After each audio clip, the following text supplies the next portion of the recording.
假破产，老公你疯了！好好的集团为什么要假破产？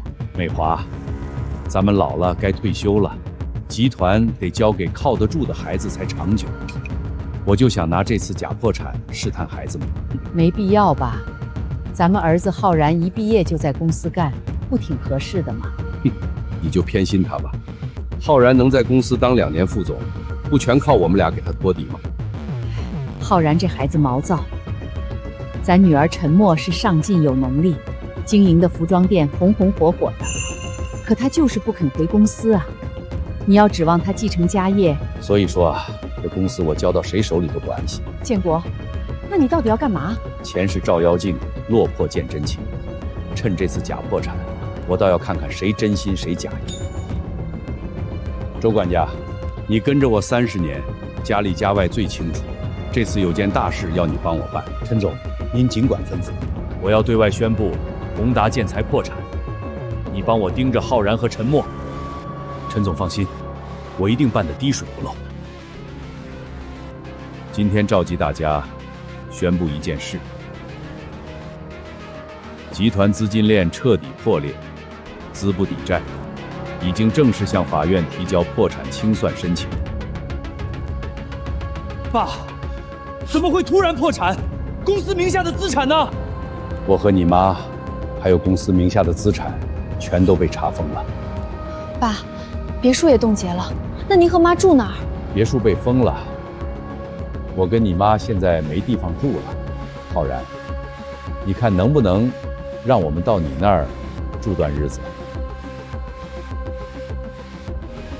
行，瞧您说的，这么多人看着呢，我还能拒绝不成？只要您愿意，来我这儿住多久都行。爸妈，你们怎么来了？哎呀，我中午刚好要炖排骨来着。文丽啊，你真是个好儿媳，有心了，还特意忙活。妈，你说什么话？一家人哪有麻烦不麻烦的？你们能来，我高兴还来不及呢。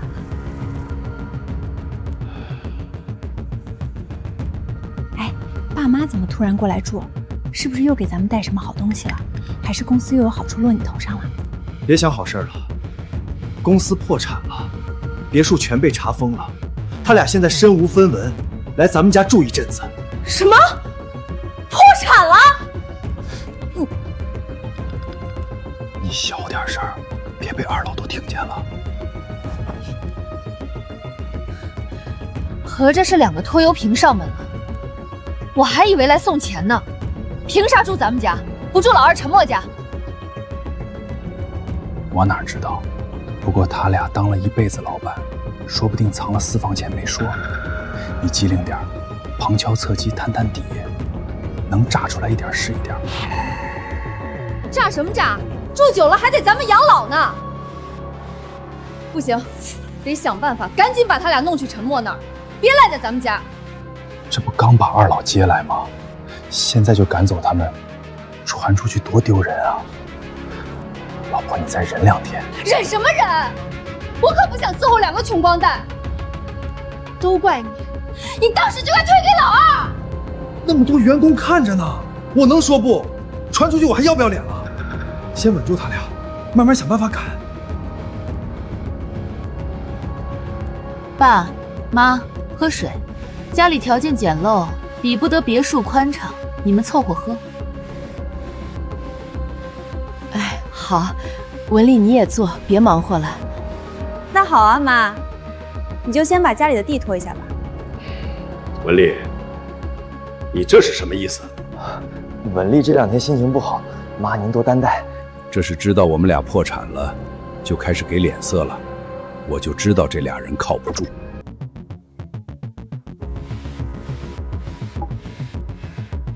浩然，有件事我得跟你商量。爸，什么事儿？浩然，供应商那边催得紧，有个20万的应急窟窿得先堵上。我想找你周转一下，等资产变现了就还你。爸，你也知道现在公司这个样子，家里房贷、车贷哪一样不要钱？我手头真半点余钱都挤不出来啊。是啊，爸，家里多了2口人，这菜钱、水电费每个月都得多花2000多，我们俩日子也紧巴巴的。婉丽，你爸的意思是周转一下，等清算完了就还你们。你们也知道你爸的为人，什么时候欠过别人钱？妈，我不是那个意思，就是跟你们念叨念叨，日子难。爸妈，公司都破产了，就别往里砸钱了，你们就体谅体谅我们小的们吧。是楚老板吗？我是浩然。对，能不能借我5万周转一下？是，明天急用。好的，收到了。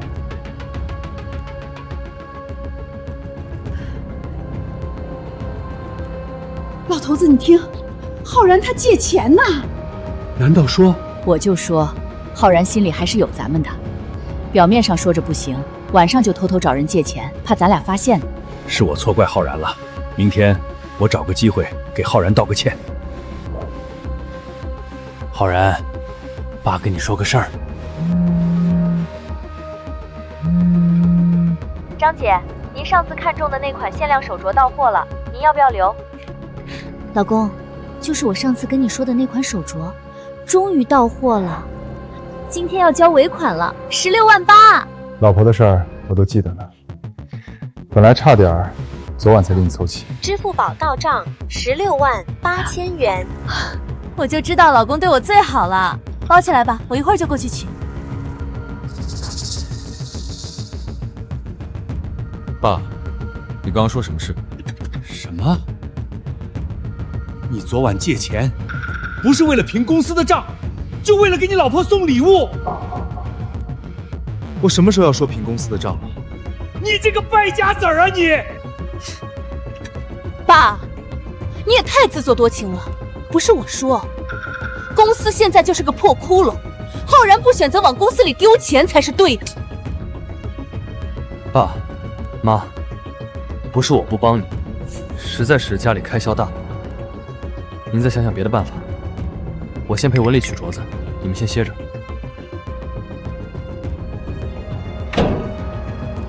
16.8万的手镯说买就买，20万救公司他却1分不肯出，这就是我们养了30多年的好儿子。这家不待了，去找默默。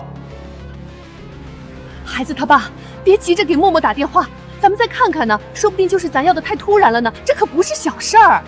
哼，那就再看2天，要真是个白眼狼，咱们就直接走。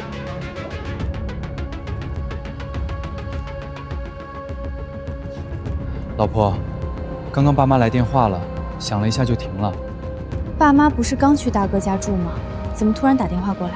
一定是有什么事儿吧？那咱们要打回去吗？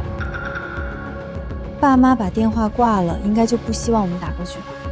等着周末忙完，老公跟我去看看爸妈。好。要是爸妈在大哥家过得不好，就把他们接过来跟咱们住。好。说啥不能让咱爸妈受委屈。妈，我的衣服你顺手洗了吧，我一会儿还要去做美甲，没时间收拾。洗衣机坏了。行，一会儿我帮你洗了晾上。妈，不是我说，昨天客厅茶几上的东西乱成那样，你也不知道规制规制。你以前当阔太太不用干活，现在不一样了，得练练。总不能让我这个当儿媳妇的天天伺候吧？你妈年纪大了，眼神不好，规制不到位也正常。爸，您去坐着歇会儿吧。男人家毛手毛脚的，咱家可没钱买新的。妈干不了，您就帮她递递东西就行。爸妈，你们看看，这才几天，菜钱就花了好几百，算下来1个月就多好几千，这日子真是没法过了。行了，少说2句。爸妈刚住，什么钱不钱？不过爸，说句实在话，文丽说的也不是没道理。我这养家压力也大，你们要有共余的，多少贴补点，别让我们小辈太难做。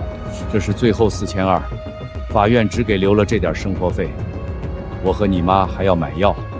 爸，这钱我不能收，我怎么能拿您二老的生活费呢？4200，爸，你开了一辈子大厂，就剩这点儿，糊弄谁呢？文丽真没了，所有账户都动了，你们不信去查。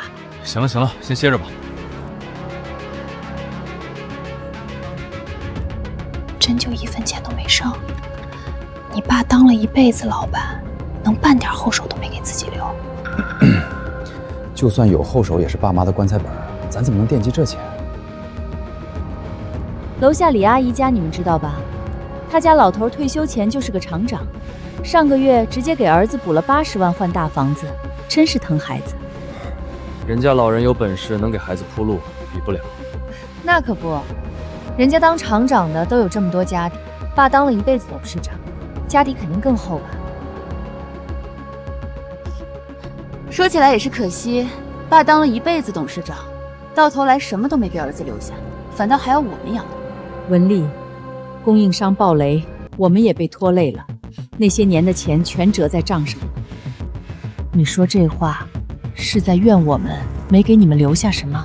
妈，我可没那意思，就是觉得您二老住进来吃喝都靠我们，要是手头真还有点家底儿，也别掖着藏着，早拿出来早缓口气，咱们大家都松躺。爸，文丽话糙理不糙，你有没有什么老关系老战友能搭把手？以前那些跟你称兄道弟的，打一圈电话试试。打过了，听说我破产，电话要么关机，要么换了号。你是想让我去乞讨？那您以前呢？我这不是替您着急吗？爸，吃饭吃饭，我们就是随口问问。您要是真没钱，那就住着呗，我们还能把您赶出去不成？趁公婆去买菜，我倒要看看你俩的行李箱究竟藏了什么好东西。我就不信了，你俩身上就那4200。默默啊，周末要过来看望我和你爸。好的呀，我跟你爸说一声。行，你先忙，我挂了。文丽，你翻我跟你爸的行李箱做什么？我看你们箱子占地方，想帮着规整规整。怎么，我进客房收拾一下还不行了？我只需要把箱子打开，把衣服都丢了吗？妈，您这话什么意思？我好心好意帮你们收拾，怎么还跟我甩脸子？我这当儿媳妇的，真是怎么做都不对。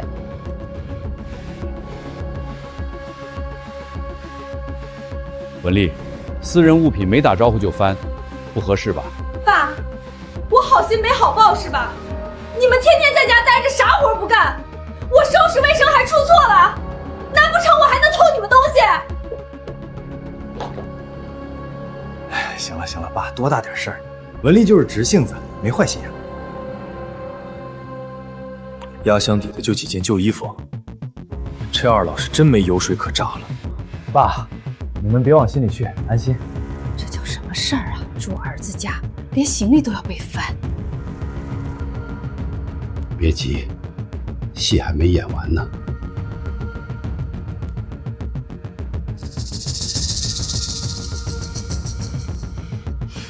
让你们在我家白吃白喝，明天就说镯子被你们偷了，看你们怎么待下去。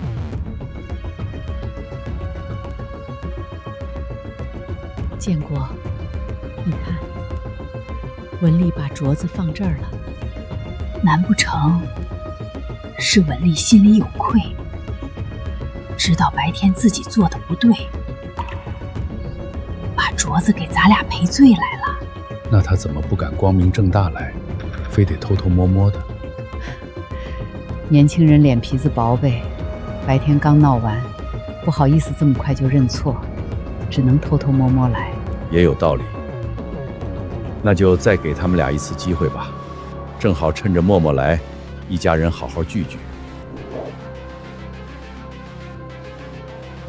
老公，不好了，我那只16万8的限量手镯不见了，昨天晚上还放在梳妆台上的。什么？好好的怎么会丢？你再仔细找找。好啊，我说怎么翻遍房间都找不到，原来是被人偷带了。爸妈，你们要是缺钱就直说，至于偷我的首饰吗？你干什么？快放开你妈！文丽，你这话怎么说的？这镯子不是你昨晚偷偷放我们枕头底下给我们赔罪的吗？赔罪？我凭什么给你们赔罪？你们住我的，吃我的，现在连我镯子都敢偷，我好几万的限量镯，你们赔得起吗？爸妈，你们要是手头紧跟我说就行，怎么能做这种偷鸡摸狗的事儿？这传出去，我们俩在小区里还怎么见人啊？浩然，连你也这么想？我们真没偷，是他昨晚自己溜进客房塞枕头底下的。所以，昨晚他偷偷溜进客房塞镯子，是你们俩早就商量好的，故意演这出戏栽赃我们。爸，事到如今您还狡辩，镯子都戴在妈手上了，人赃并获，你们还有什么好说的？就是，住我们家，吃我们家，现在还偷东西，这房子可容不下你们这两尊大佛。好，张文丽，既然你一口咬定是我们偷的，那好办，报治安所吧，让治安官来查，镯子上的指纹一验就知道。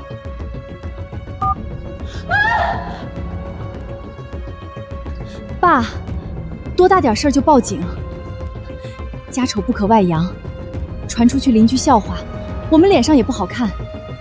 是啊，爸，就是个误会，文玲记性差，放错地方了，没必要闹到治安官那儿去。误会？刚才一口咬定是我们偷的，现在又成误会了。爸，不是这样的，我看你们根本不是怕家丑外扬，是怕治安官来了，查出是你们自己把手镯藏进来栽赃我们，对吧？浩然，我们是你亲爸妈，你居然跟他一起设局害我们！妈，话不能这么说，我们也是没办法，家里本来就紧巴，你们一来开销翻了1倍，文丽心里有气也是正常的。行，既然话都说开了，我也不装了。这房子是我跟浩然的，我们不想让你们住了，你们今天就搬走。你说什么？我们是浩然的爸妈，我们不住这儿住哪里？凭什么光赖着我们家，白吃白喝快10天了，1分钱生活费不交，还得我们伺候着？张文丽，你还有脸说这话？从我们来这儿，这家里日常花销哪样不是花我们的生活费？我跟你妈还得伺候你，那还不是你自己作的？没我们收留，你早流落街头去了。这么大年纪还不肯让儿女省心。爸，文丽也没说错，要不是您经营不善，公司能破产？我半分家产没捞着，反倒多了2个累赘。我能收留你们这几天，已经仁至义尽了。陈浩然，我好吃好喝养了你30年，就养个白眼狼出来。我来你家住几天，你就嫌弃上了。爸，本来就是您把家败了，要我们小辈跟着遭殃。爸，你居然打我！老子打你打的少了，你享福的时候怎么不说这话？我们投资你当老总，给你收拾烂摊的时候怎么不说这话？爸，是我好心给你养老，你却对我又打又骂。从小你就这样，就看得起陈默，看不起我。哎呦，浩然，你别推你爸，他不是那意思。我不想听，住不习惯就干脆别住。陈默不是今天来看你，你找他去，你从我家里出去。文丽，你干什么扔我们行李？有话好好说。没什么好说的，你们今天必须走。爸，你们走吧，别在这让大家难堪。有时间我去陈默家探望你。好得很，这就是我们养出来的好儿子。我们走。爸妈，怎么回事？默默，你大哥大嫂把我们赶出来了。这不孝子，居然还跟我动手！陈浩然，你开门！凭什么把爸妈赶出来？哟，陈默，来的正好，赶紧把你爸妈领走。我们家可不养小偷。嫂子，我哥呢？让他出来说清楚。爸妈能偷你们什么东西？偷我10几万的限量手镯，人赃并获。浩然替他们说情，还被爸打了。文丽，那镯子是你昨晚自己塞到我枕头底下的，你怎么还冤枉我？我10几万的镯子，凭什么送你们？偷了就偷了，还编瞎话！你少造谣！刚才我说报警查镯子，你怎么就怂了？不就是怕查出来是你自己干的？文丽，你这么污蔑我们，良心都不会痛吗？理亏了是吧？你为什么挨打？心里没数？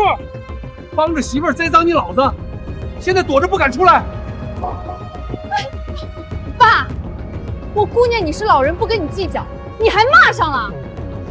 我跟浩然日子紧巴巴的，还得供你们白吃白喝，我们容易吗？白吃白喝，那是咱爸妈，你就是搁这儿做局赶他们走。沉默，有你这么编排哥嫂的吗？跟你爸妈一样不懂事，赶紧走。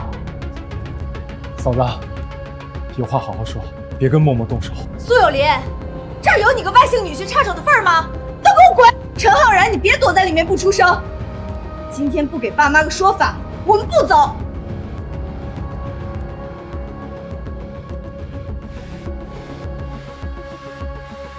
行了，少说2句。你爸你妹指着我鼻子骂，你妹夫还跟我动手，今天必须给我个交代。爸妈，文丽伺候您二老这么些天，您不体谅她，还逼默默来我家闹事，外人看了多丢脸。体谅她？这阵子明明是我跟你爸掏钱伺候她，文丽骂我们，扔我们行李，你怎么不体谅我跟你爸？你绕这么大一圈，就是让我们自己识趣走人，是不是？爸妈真是白养你了。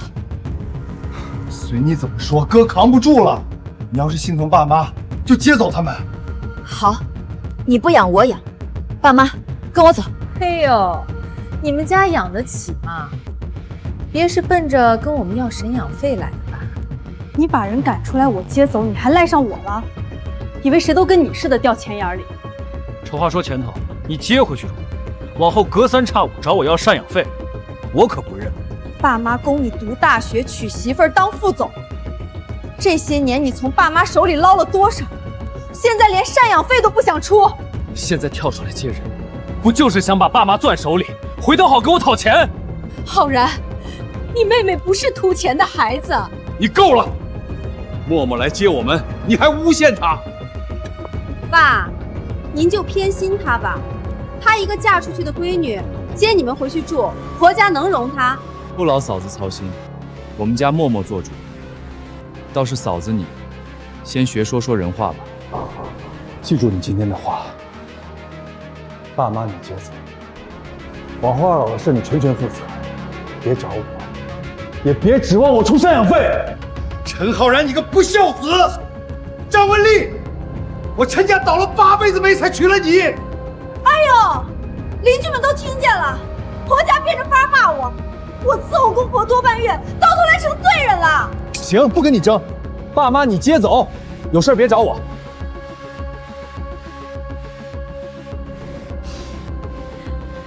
默儿，咱不跟他们置气，妈跟你回家。好，爸妈，咱回家，不在这儿受气。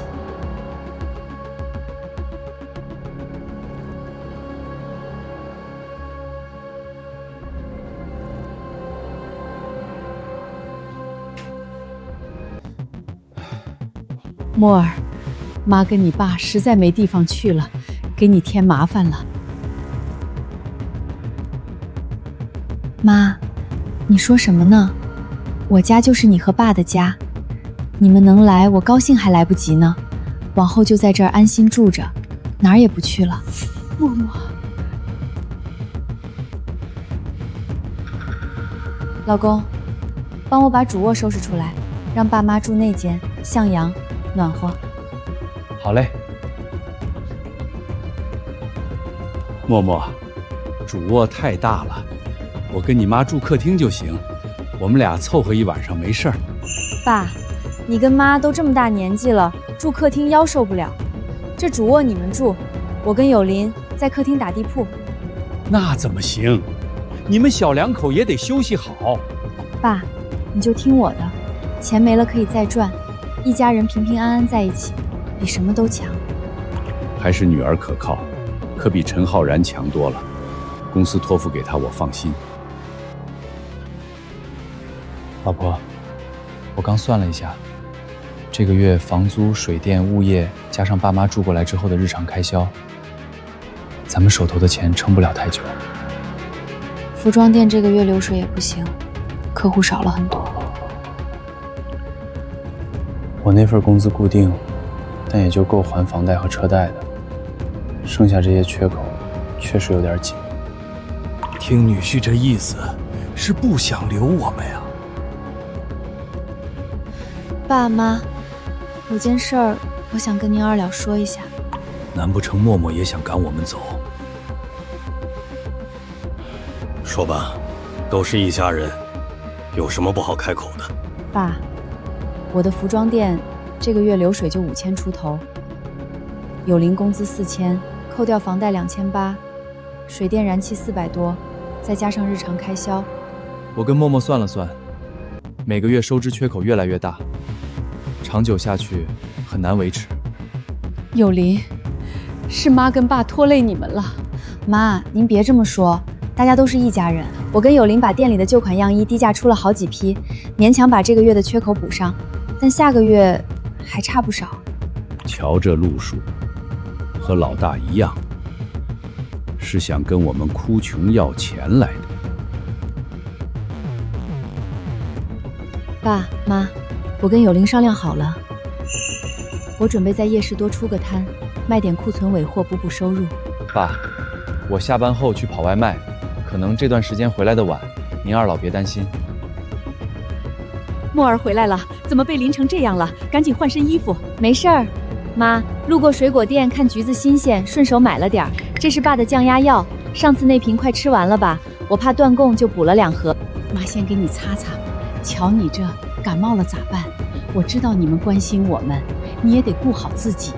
没事儿，妈，一点小雨不碍事儿。老婆，我今天跑外卖赚了200多呢，加上今天店里收的现金，这个月房租差不多凑齐了。太好了！对了，今天有个老客户订了一批工装单，利润不错，等结了账，刚好给爸妈添2件厚外套。默默，你天天跑店盯摊儿，夜里还去夜市摆摊儿，累不累？爸，干这行早就习惯了，能赚钱养家，累点不算什么。老头子，你看见没？莫尔他们夫妇自己省吃俭用，什么好东西都先紧着咱们。苏有林那孩子也厚道本分，半句怨言没有。这下你总该放心了吧？咱们莫尔是真孝顺。我还不放心，再试他最后一回。明天我得开口问问他要钱。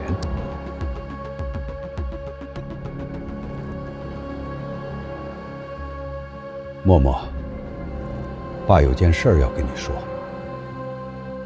你妈上次去复查，医生说了，救急，得尽快动手术，不能再拖了。医生怎么说？严重吗？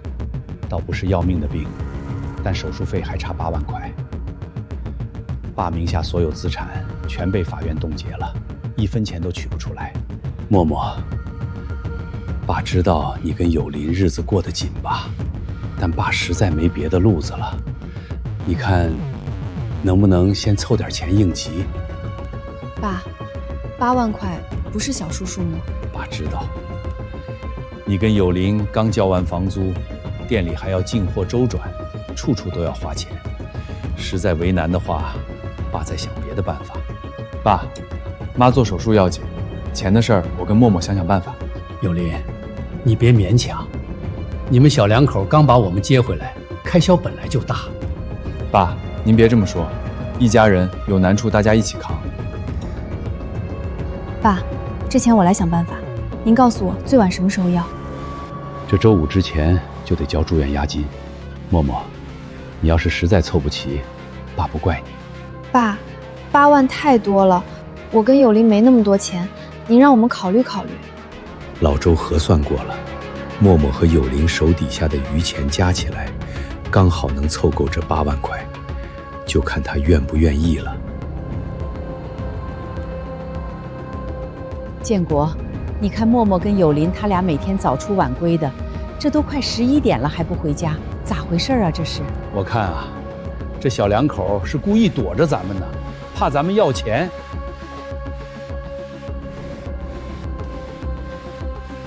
爸，这信封里是8万块钱，您点点，先给妈治病，要是还不够，我跟有林再想想办法。这才1周，你们怎么凑的8万块钱？你们1个月也就不到2万的收入，怎么一下子就拿出8万块了？咋回事啊？爸妈，这个你们就不用担心了。不行，必须说，你们不交代这钱怎么来的，我和你妈用的不踏实。爸，你就放心吧，陈默最近服装店打折促销，卖了好多库存，赚了不少。夏装特价，原价300多，现价99。料子一般，50卖不卖？姐，进货都65了，50我亏本儿。姐，别走，50就50。你还说我呢？你不也预支了工资吗？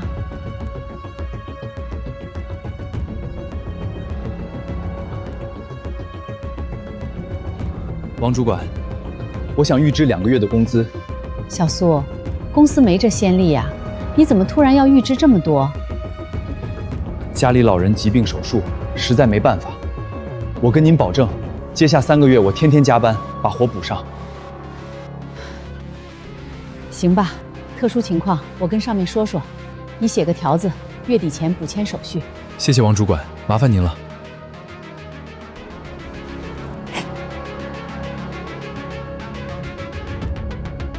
默默，你受苦了，都是爸妈拖累你了。妈，都是一家人，哪有什么拖累不拖累的？您安心治病就行，我跟有林先回去休息了，明天还得出摊呢。老头子，你试探个什么呀？孩子本来就过得紧巴巴的，你还张口就要8万，默儿一句话都没推脱，凑给你了。可不试探我，咋知道孩子们的真心啊？可你就不心疼孩子？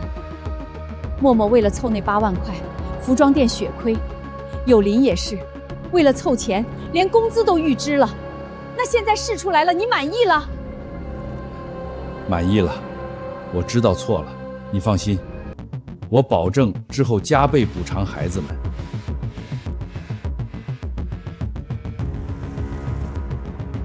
姐，来看看夏装清仓，原价300多的，现在只要99。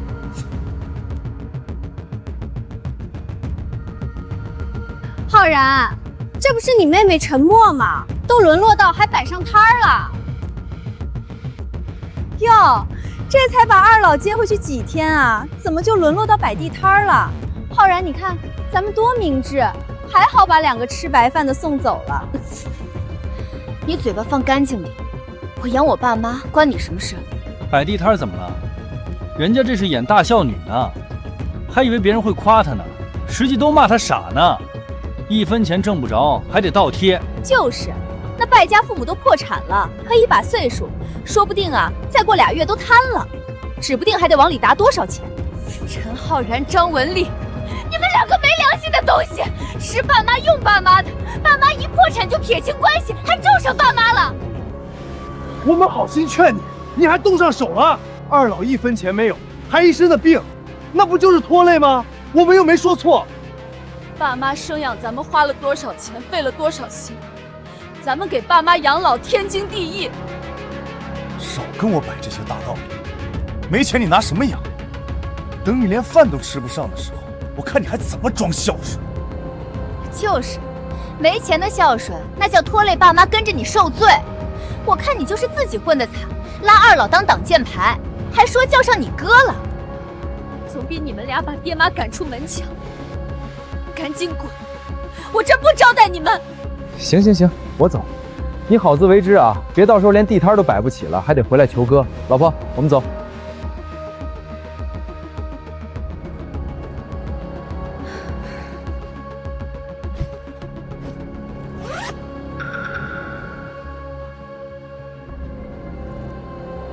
不好，要下雨了。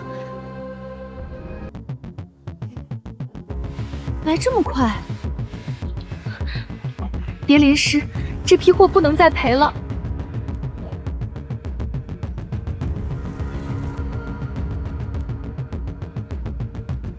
莫儿，你这是怎么了？有林，莫儿烧得烫手，快过来帮忙！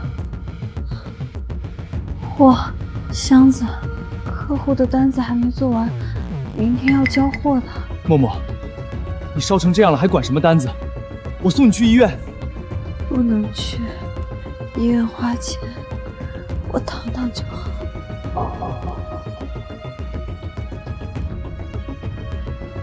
有林，你该上班就去上班，妈在家照顾默儿。妈，默儿烧成这样，我怎么能走？你上个月刚跟公司预支了工资，再请假，领导该有意见了。家里有妈在，你放心去。妈，那默儿就拜托你了，我下班马上回来。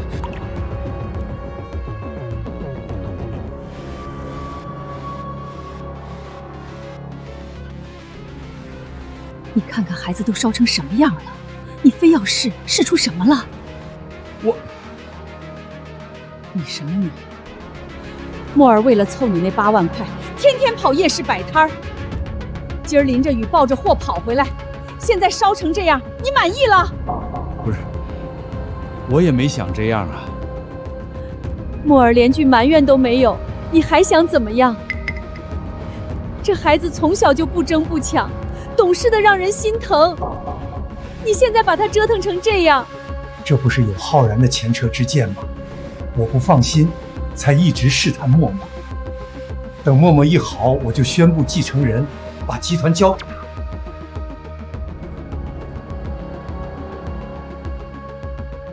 老周，快去把最好的特效药给我送过来，退烧的、消炎的都带上。要是我的宝贝女儿出事了，我拿你试问。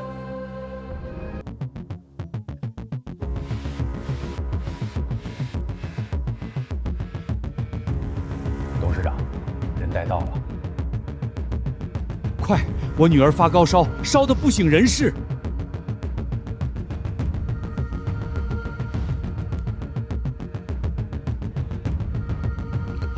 医生，孩子淋了雨回来的，浑身都湿透了，回来就烧起来了。阿姨，我先看看体温，39度8，急性高烧，得先打一针退烧，再配合物理降温。家里有酒精吗？有，我去拿。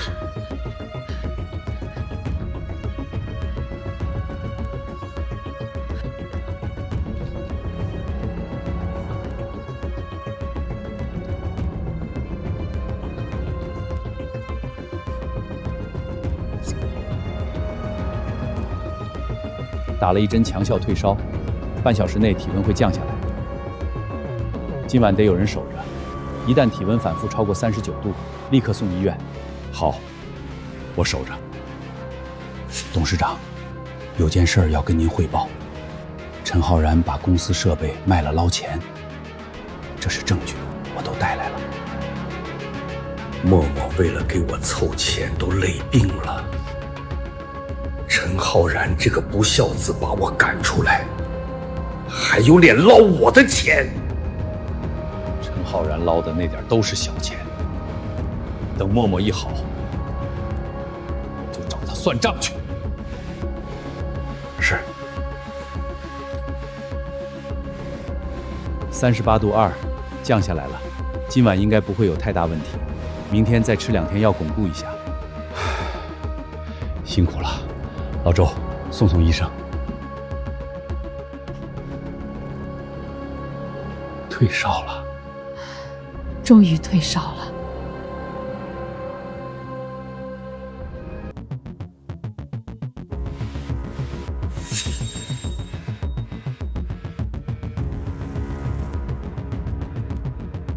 浩然怎么了？陈浩然从2个月前陆续倒卖公司资产，捞了300万。这么一点钱都把控不住，这儿子真是白养了。要是让他知道老子在瑞士银行还有几个亿的资产，那还得了？所有家产全都给默默。董事长，我还听说，陈浩然就这2天准备来探探你的口风，想看看公司还有什么值钱的东西。老子吃过的盐比他吃过的饭都多，还想试探老子？让他来。妹夫带婉丽来看看爸妈。爸妈，给您2老带了点补品，对关节好。来了就行，还带什么东西？爸，最近有没有人来找您问公司的资产？有值钱的东西，您放心交给我，我替您看着。你替我看？真是老鼠看米缸，怕不是过2天全没影了。爸，你把我想成什么了？这都自家资产，肥水不流外人田。您就告诉我公司哪里还有钱呗。想都别想，公司的东西就是公司的，谁都别想动。爸，瞧您这犟脾气，公司都破产了，本来都要拿走清算的，搁我这儿我还能给您留点儿。就是啊，爸，您就告诉浩然吧，我们赚了钱肯定接您回去享福，住大平层。您看默默这儿还没我家厕所大，您能住舒坦吗？少跟我画饼，想从我这儿捞公司的钱，门儿都没有。爸，您这话也太不近人情了，我跟文丽还能害你不成？您就告诉我吧。爸，你跟我们装啥？别磨叽了，手机给我，我自己看您藏了啥值钱东西。张文玲，你抢我手机做什么？快给我还回来！文丽看看又没事儿，我们又不会害你。还来我家跟爸动手，你们要干什么？有林，快帮爸把手机抢回来！你哥嫂要强占公司资产。妹夫，快把手机还给我！嫂子，你别过来，那是爸的手机，你别抢了，别逼我动手啊！你还要跟我动手？我看你也是为了钱来的，装什么贤婿？反了天了，你们俩！要不到钱还动手抢上了，还有脸诬陷有林？滚！现在就给我滚！你们看都把爸气成什么样了？你们要是再不走，我就报警了。入室抢劫，你们自己清楚什么罪？默默，都一家人，报警多伤和气啊！我们走就是了。就是，爸你真是好心当驴肝肺。我跟浩然惦记您来看你，您倒好，一顶帽子就扣下来，我们冤不冤呀？冤？你们冤什么冤？你们都动手抢上了。行了，走，人家不领情，咱们还赖着干什么？小妹，你守着这2老古董，天天端屎端尿的，能落着什么好？趁早送养老院去，省得把自己一辈子搭进去。就是妹啊，你这么孝顺，爸妈心里记着你了，可有什么用呢？苏有林、陈默又没钱又没房，到时候你人财两空，哭都来不及。陈浩然、张文丽，你们说够了没有？爸妈我是养定了，一个子儿都不用你们出，你们从今往后别到我家的门。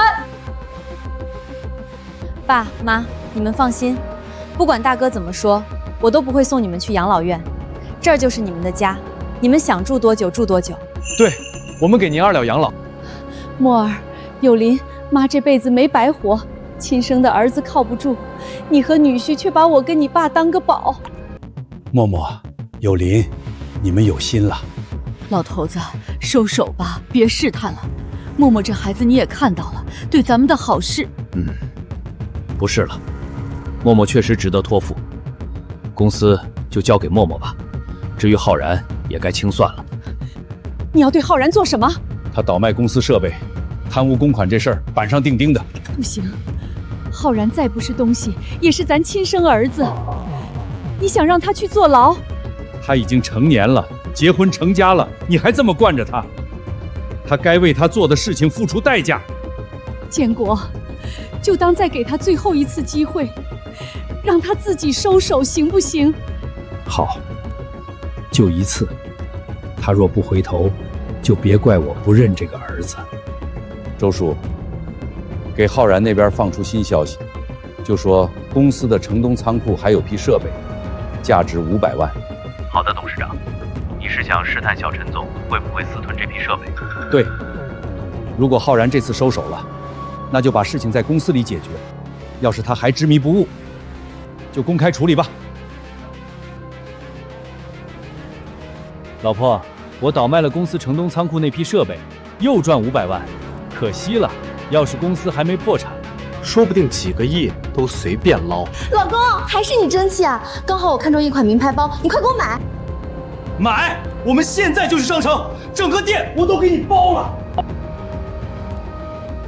张女士，这款是我们品牌当季限量款，全球一共只发行20只，咱们店就这1只现货，总价33万。老公，我要这款！你看这纹路，这金扣多上档次啊！我背出去跟小姐妹喝茶都有面子。买！老婆，你看中什么？直接刷卡。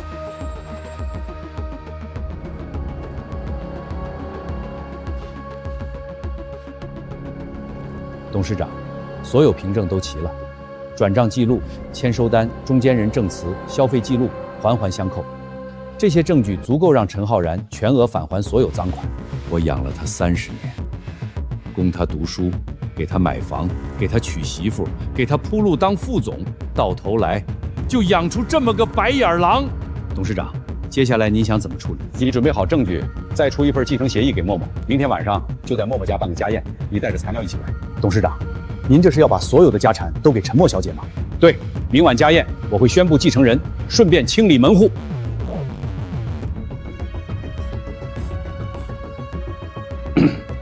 浩然，别吃了，爸问你跟默默个事儿。爸，你就说呗，我吃饭又不碍事儿。爸，您说。如果爸跟你们说公司没破产，你会怎么想？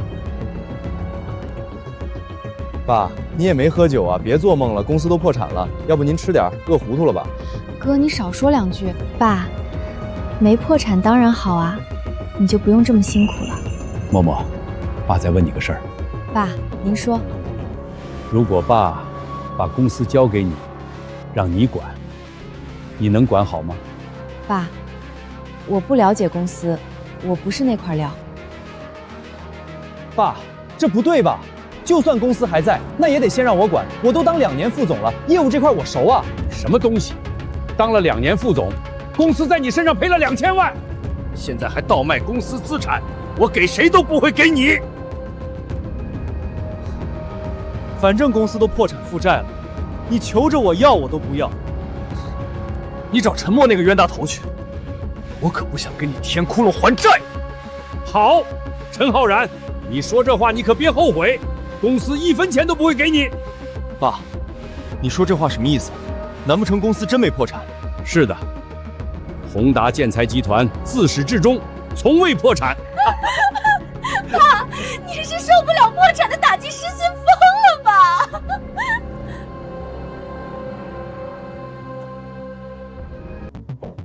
周叔，你怎么来了？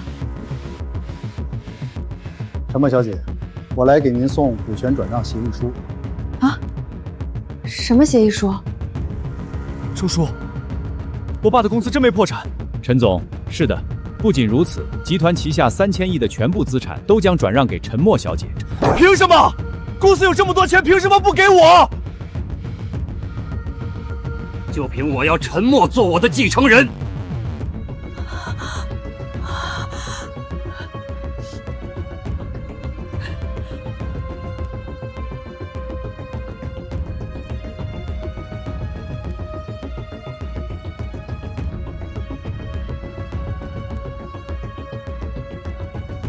爸，你骗我们假破产，就为了把公司全给陈默？不是给，是交给。你倒卖公司设备，侵吞资产，这些证据你自己看。周叔，你少拿几张破纸吓唬人，有证据你去告啊，别在这装模作样的。这是陈浩然倒卖3条产线的7笔转账记录，这是中间人的证词，这是签收单和物流单据，每一笔都有据可查，金额共计2300万。爸，我是你亲儿子，你让人查我，你就这么对我？我给你机会了，假破产这段日子你要是能收手，我还给你留条路。可你呢？你又卖了城东仓库那批设备，又捞了500万。一个管家有什么资格管我们陈家的家事？松手！周叔是我请来的，这些证据也是我让他查的。你撒什么泼？好啊，陈建国，你连亲儿子都算些，你就不怕遭报应？嫂子，你怎么跟爸说话的？这是你该说的话吗？你给我闭嘴！全家合起伙来算计我老公，我还没找你算账呢。嫂子，你冷静点，有话好好说，别动手。滚开！你一个外姓女婿也敢拦我？不是你从中挑拨，哪有今天这些事儿？你要撒泼出去撒，这儿不欢迎你。陈家的门你以后别进了。赶我走！陈浩然是你亲儿子，他的钱就有我一半，你今天必须给我个说法。张女士，所有赃款已被公司全额追回，陈浩然名下账户全部冻结，您手上那张卡里的钱也是公司资产，已经查封了。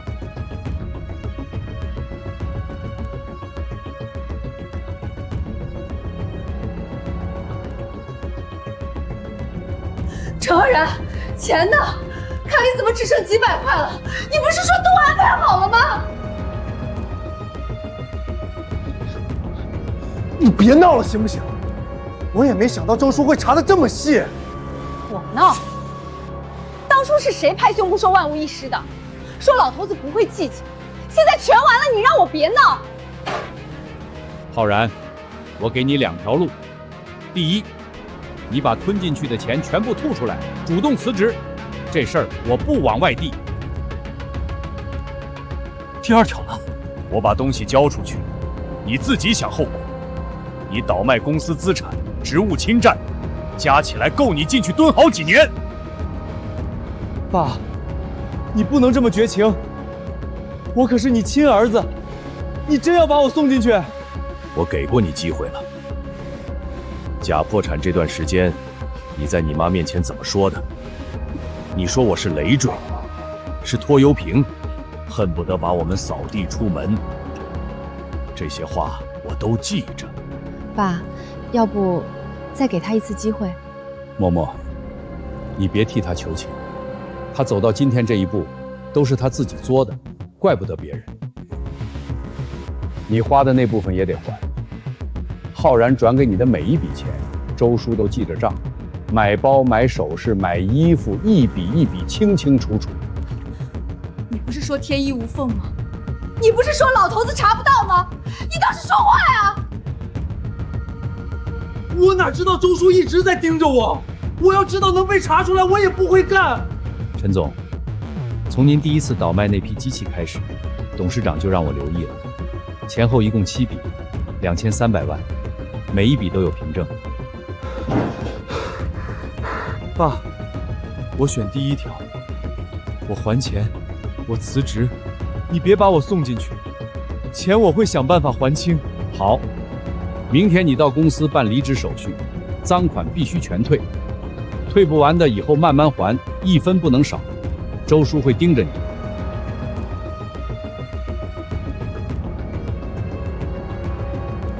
陈默，你满意了，你割完了，你高兴了，你等着，早晚有你哭的那天。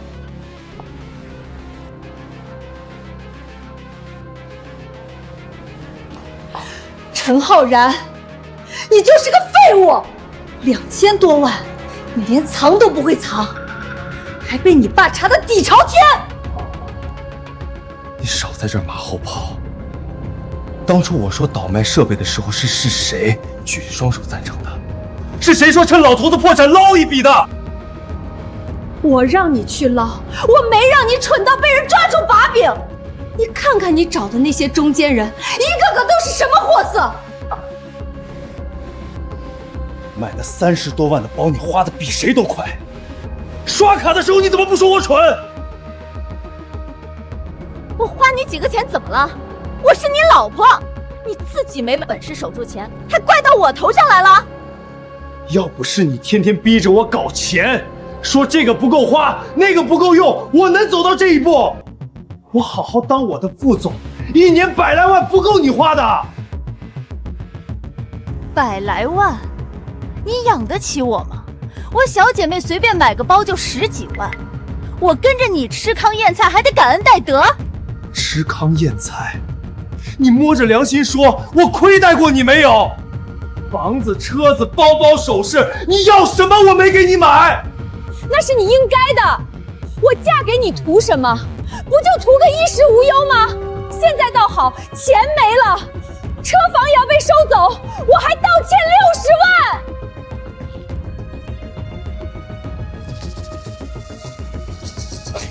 滚！你给我滚！是你逼我的，你一句好话都不肯说，句句往我心窝子上戳。好，你好得很。我嫁给你5年，你头一回冲我这样，就为了这点破事你跟我动手。你天天骂我废物，骂我没用，我忍你很久了。现在出了事你就全推到我头上。你当我是你老公还是你提款机？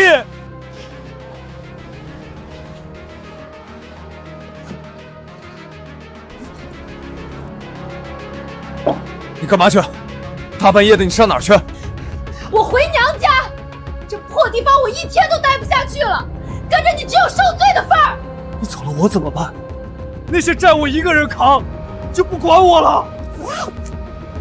那是你的事儿，你自己做的孽自己还，别拖着我一起死。我告诉你，陈浩然，咱俩完了。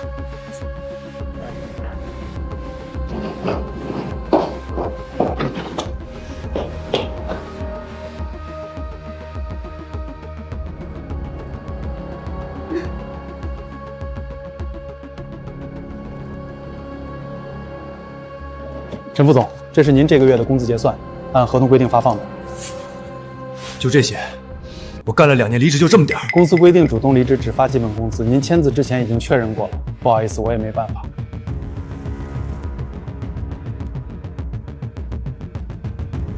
我办公室里的私人物品，周叔交代过了，您的东西已经打包好，放在大门口保安室，您自己去取就行。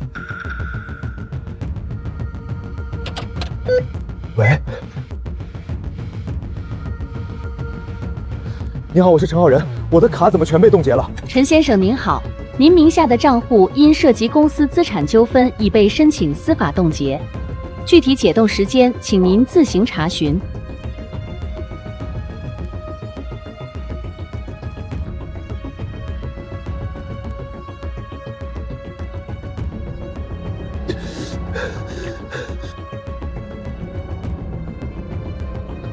陈先生，银行那边通知我们了，这套房子明天就要查封，您今天得把私人物品全部搬走，明天封条一贴就进不来了。经理，能不能宽限几天？我找到住的地方马上搬，就2、3天。不好意思，陈先生，这是银行的规定，我也做不了主，您配合一下，大家都好做，别让我。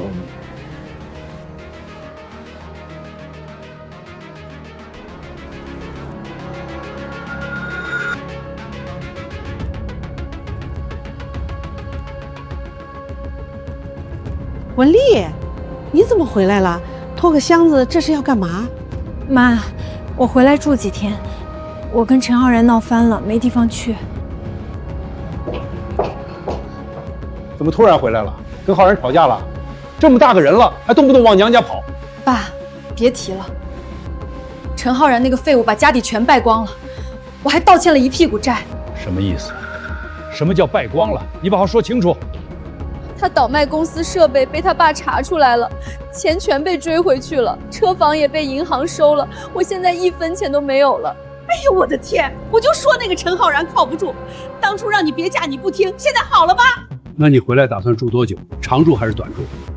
爸，我就住一阵子，等我找到工作稳定了就搬走，不会赖着不走的。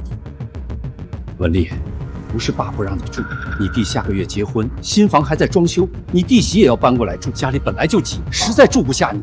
爸，我是你亲闺女，你就忍心让我流落街头？我还没吃饭呢。就是，孩子有难处回家住几天怎么了？你当爹的这么狠心？你懂什么？他回来住，那帮讨债的不得找上门来？到时候咱们家能安宁吗？你想想清楚。爸，你怕债主找上门，你就这么怕我给你添麻烦？我可是你女儿。文丽，不是爸狠心，你自己惹的事儿自己想办法解决，别把我和你妈拖下水。我也是没办法。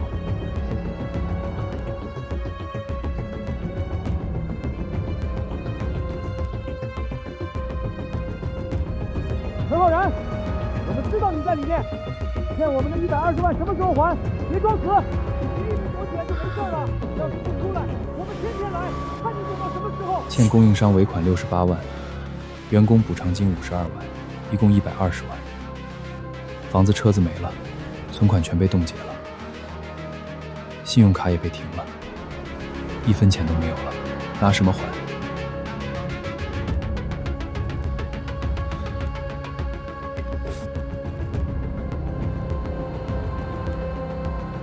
陈浩然，可算逮着你了！欠我的28万什么时候还？你拖了半年了。大哥，我现在真没钱，你再宽限我几个月行不行？我找到工作一定还你。宽限？我宽限你半年了，你每次都说过几天过几天，结果呢？今天不给个说法，你别想走。大哥，我身上就这些了，你先拿着，我保证尽快还。你逼死我也没用，我现在真的没钱。协议我看过了，财产对半分割，债务共同承担，没意见就签字。我名下没财产了，房子车子都被银行收了，存款全冻结了。那就写清楚，你名下没有任何可供分割的夫妻共同财产，我也不会找你要什么赡养费。文丽，非离不可吗？就不能再试一次？我们重新开始行不行？你还有脸问？你把我害成这样，不理我跟着你喝西北风，我还没过够苦日子呢。那些债我一个人背，不拖着你。你别跟我离，行吗？我以后肯定好好干。不拖着我，说的轻巧。你爸让周叔查得清清楚楚，你转给我的那些钱全算夫妻共同挥霍，债有1半，60万，你让我怎么还？那你离了婚打算怎么办？你回娘家住，你爸妈肯收你吗？那是我的事儿，不用你管，管好你自己就行了。签字吧，别磨蹭了。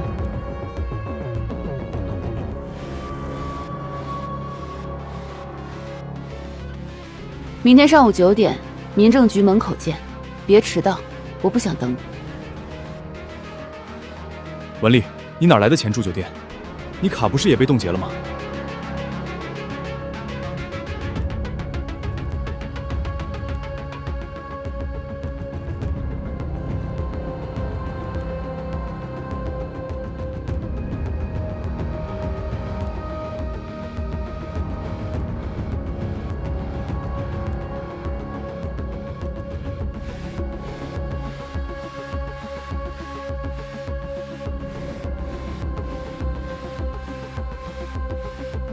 双方自愿离婚，无子女，无共同财产需要分割。债务方面，120万共同债务，双方各承担60万。确认没问题吧？没问题。没问题。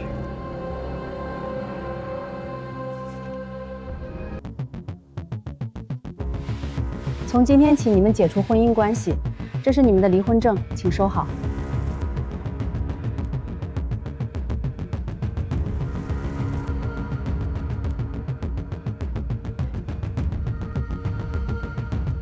文丽，60万你打算怎么还？你有钱吗？那是我的事，你管好你自己就行了，少在这假惺惺的。我就是问问，你要是还不上，债主还是会找到我头上。你什么意思啊？怕我连累你？协议写的清清楚楚，债务各还各的，你少操心。你哪来的钱还60万？你又没工作没收入，你拿什么还？陈浩然，你就是个骗子！当初追我的时候说的天花乱坠，说什么一辈子对我好，让我过好日子，结果呢，就给我留了一堆债。张女士，您欠债的60万已经逾期了，如果您再不还款，我们将采取法律措施，到时候您的信用记录会受影响。我跟你们说了，我没钱，你们再逼我就去死，反正我也不想活了。张女士，您别激动，我们是按流程办事。如果您确实有困难，可以跟债权人协商分期还款。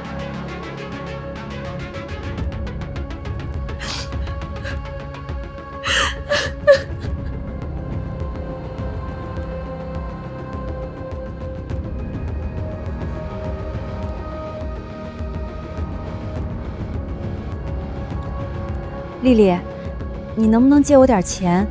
我这边有点急用，5万就行，我下半年还你。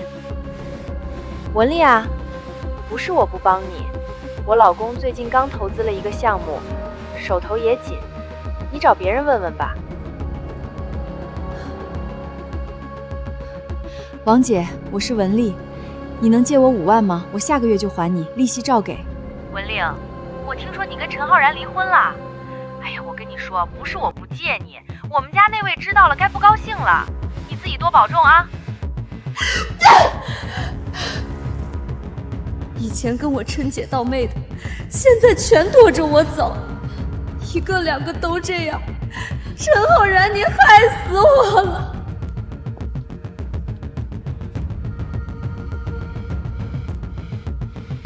张女士，您的房费加押金一共3200，这是账单。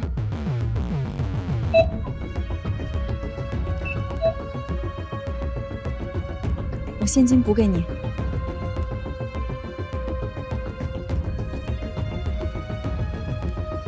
张女士，还差1200。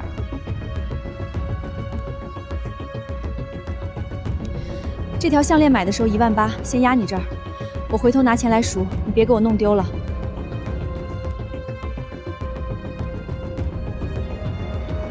浩然，今天你跑城东那片，单子多，能挣不少，好好干，别超时，超时要扣钱的，一单白跑。好嘞，站长，我记住了，城东我熟。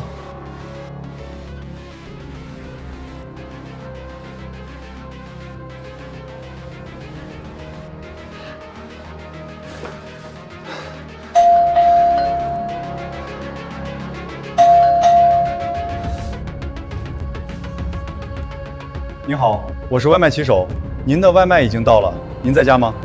放门口就行，我马上回去。你拍个照。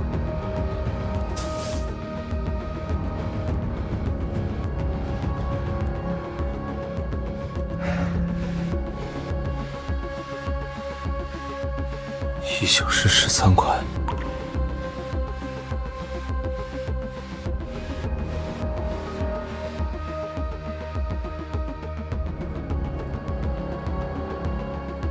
再跑2单，凑够150。小陈，今天理完这批货就可以下班了，明天早上7点来接班，别迟到。好的，店长，没问题。这批饮料我摆完就走。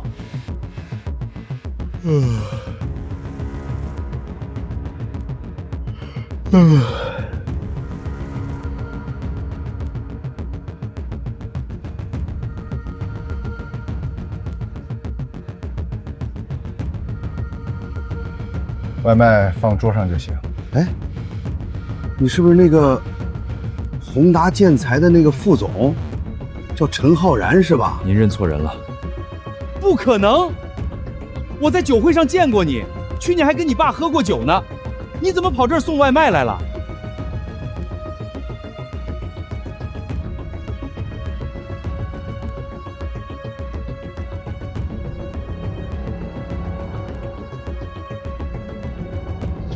浩然，你看看这是不是你？我去，真的假的？宏达建材那个陈浩然，身家1000亿的少爷跑外卖？你自己看看吧，已经传遍了，好几个同行转给我看的，评论区全是说你的事儿。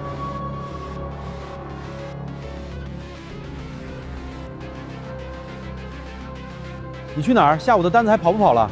站长，我今天请个假，有点不舒服。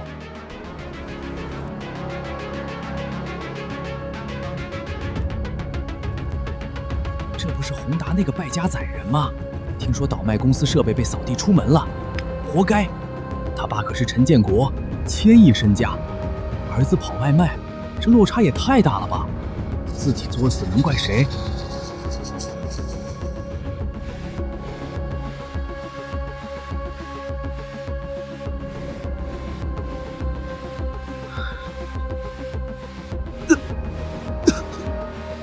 糟了，这单彻底废了，又要白干赔钱了。姐，实在不好意思，我下雨路滑摔了，你的外卖全洒了，我自己掏钱重新给你点一份，你稍微等我行吗？不用了，等你重新送都什么时候了？直接取消吧，真耽误事儿。挣钱怎么这么难？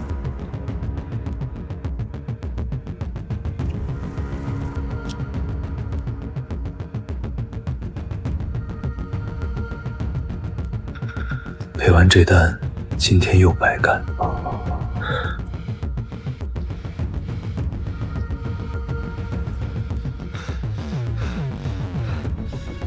摔得挺厉害啊，要不要拿点碘伏纱布处理一下？不然容易感染，要是发炎了，问题就大了。不用了，姐，那些太贵了，我现在真没多余的钱，麻烦你就给我一包最便宜的创可贴就行，简单贴一下能止血就好。只是创可贴的话，伤口恢复很慢的。没钱没资格矫情，再难也得熬过去。真的假的？陈默这么狠，连亲哥都赶走？我就说豪门没一个好东西，为了钱什么干不出来。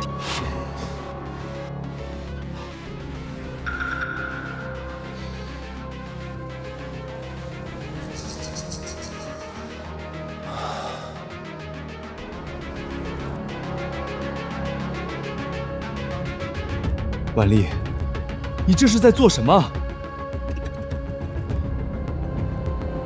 你看看这条帖子，转发过万了，底下全是在骂你的，还有人扒你的店名和地址。我知道是张文丽发的。你怎么确定是他？那个头像我认得，除了他，还有谁会编这种瞎话？他巴不得我身败名裂。默默，这样下去不行。你服装店的客户要是看到了，生意还怎么做？名声全毁了。我已经让周叔联系律师了，让律师跟平台交涉，要求删帖，该起诉就起诉。周先生，这条帖子的内容明显是捏造事实，诽谤他人。我们已经向平台提交了侵权投诉，要求立即删除。能查到发帖人的身份信息吗？可以，平台那边会提供发帖人的 IP 地址和注册信息。如果构成诽谤罪，我们可以追究他的刑事责任。先删帖，让舆论降温，其他的等陈小姐决定，她说了算。陈小姐，帖子已经删了，平台那边也发了声明，说该内容系不实信息，账号已经被封禁了。张文丽那边怎么说？他人找到了吗？律师已经给他发了律师函，要求他停止诽谤，公开道歉，并赔偿名誉损失10万元，但他一直没回应。默默，你要让他公开道歉吗？道歉有什么用？他造谣的时候怎么没想过后果？要不是删得快，我的店都要被他毁了。律师说，起诉状已经递了，他人跑了，法院会公告送大，只是时间问题。算了，他走了也好，省得出幺蛾子。法院的事儿法院办吧。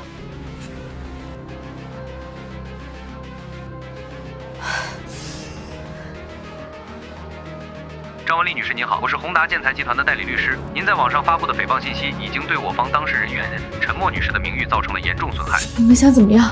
我方要求您立即停止侵权行为，公开道歉并赔偿陈默女士的名誉损失10万元，否则我们将依法追究您的法律责任。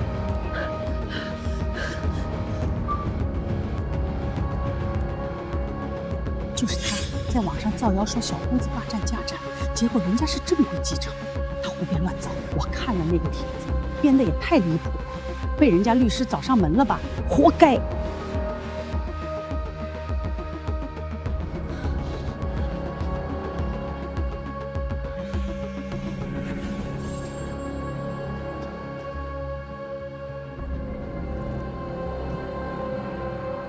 张女士，您这间房的房租明天就到期了，您还续吗？不续的话，今天得把房间腾出来。不续了，押金抵房租，多的不用找了。陈小姐，张文丽退房了，人不知道去了哪儿。旅馆老板说他连押金都没要就走了。那诽谤的事就这么算了？他造完谣就跑？起诉状已经递了，法院会走公告送达程序，判下来他跑不了，只是时间问题。行，法院的事法院办吧，他走了也好，省得再出幺蛾子。默默，你说他会不会再回来找你麻烦？不会，他那种人欺软怕硬，真摊上事儿了，跑得比谁都快。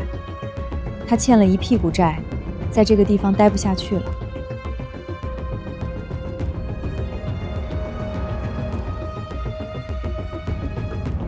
浩然，不用躲。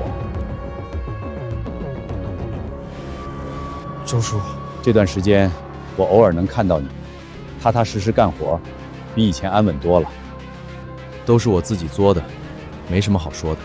人这辈子起起落落都是常态，走过弯路不算坏事，能沉下心过日子，就比什么都强。以前是我不懂事，伤透了爸妈和默默的心。我现在一无所有，没脸回去见他们。家里人没别的想法，就盼着你平平安安、踏踏实实的。默默也时常会问起你的情况。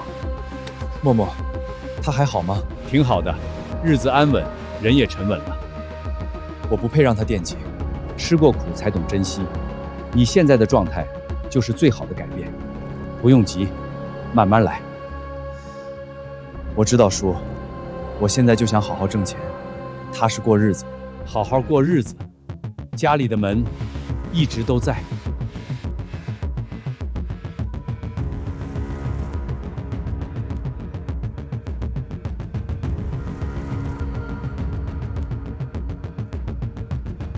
愣着干啥呢？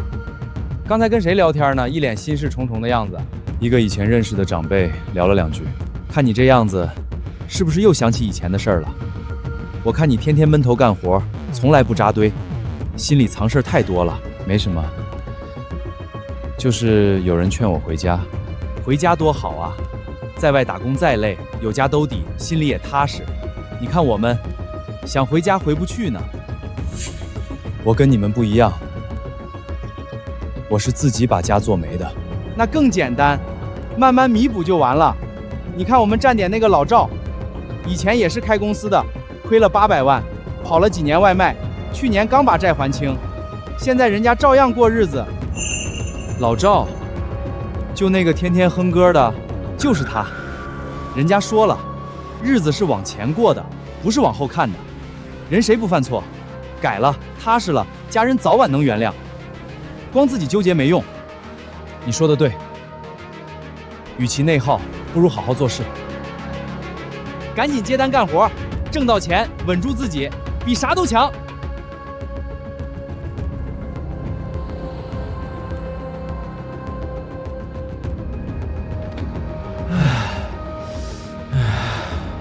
今天跑够本了，你呢？还在熬债？慢慢还，一步一步来。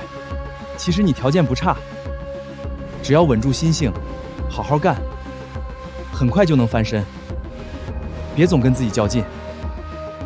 谢谢啊，今天多亏你开导我，都是在外打拼的，互相搭把手很正常。早点休息，明天继续。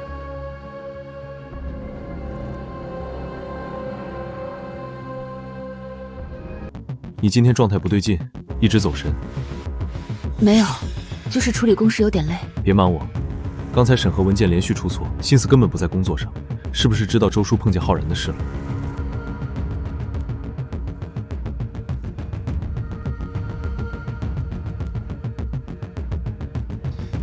周叔前段时间偶遇了浩然，说他现在踏实跑外卖，性子沉淀了许多，是真的在踏实改错，吃苦度日。他又在故意装可怜，博取别人同情。不是的，周叔一直在暗中看着他，他只是默默干活还债，从不张扬卖惨，变化是实打实的。现在踏实太晚了。当初他肆意挥霍，败光家业，逼得爸妈四处奔波，还把妈气到住院。那时候的他半点没想过改错，现在吃点苦，就能抹平所有过错吗？没人要抹去他过去的错，他曾经的所作所为，确实无可辩驳。道理我都懂，可我心里就是过不去。我们一家人被他伤得遍体鳞伤，凭什么他吃几天苦就能轻易被原谅？没人逼你立刻原谅他，他现在孤身一人在外打拼，无依无靠，已经在为曾经的任性买单。我现在还是没法彻底释怀，让我再好好想想。我不逼你，跟着自己的心意来就好。不管你做什么决定，我都支持。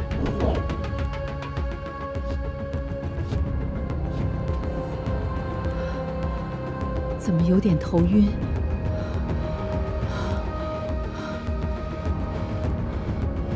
病人是过度忧思加上疲劳，引发了眩晕症，需要住院观察几天，不能再受刺激了。心态要放松，不要总想烦心事。医生，他严重吗？会不会有什么后遗症？目前没有大碍，但要注意休息，心情要放宽，不能再操心了。妈，你吓死我了，你知道吗？幸亏当时爸在家。没事儿，妈就是头晕了一下，休息几天就好了。你别担心，妈身体好着呢。让你别总想浩然的事，你偏不听，把自己折腾进医院了，这下你满意了？我能不想吗？他是我身上掉下来的肉，我能不想他吗？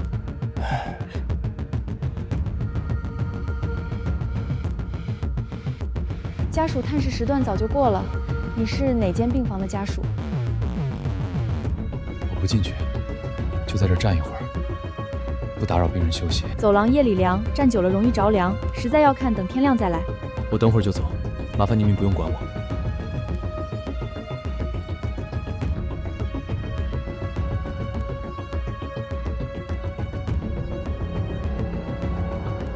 你居然在这站了一整晚，病人家属知道吗？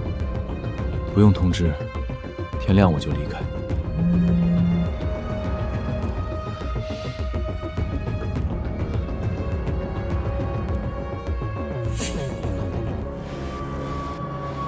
你在走廊站了一夜？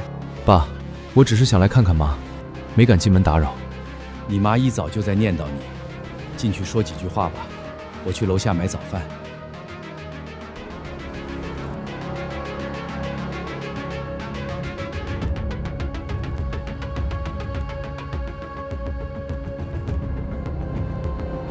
先前做了那么多错事，心里愧疚，实在没脸站在妈跟前。知错愿意悔改就不算晚，进去陪她多说说话。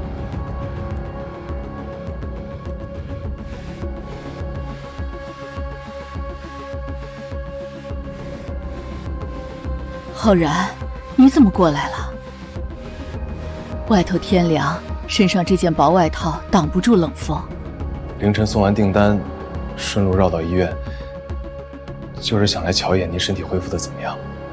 你看看你，颧骨都凸出来了。平日跑单是不是总舍不得好好吃饭？跑外卖风吹日晒，手上、膝盖到处都是伤，别总硬扛着，该歇就要歇。多跑一单就能多还一点钱款，我不敢停下，一闲下来就想起从前让你们受的委屈。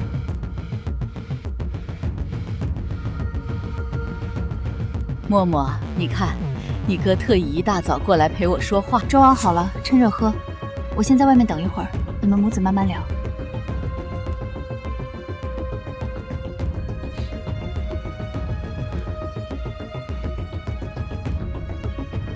妈，我对不起你，我不是人，我混蛋。我不该把您和爸赶出去，我不该倒卖公司的设备。我做的那些事没有一件是对的，我对不起您，对不起爸，也对不起默默。起来，地上凉。你膝盖上还有伤呢，别跪着。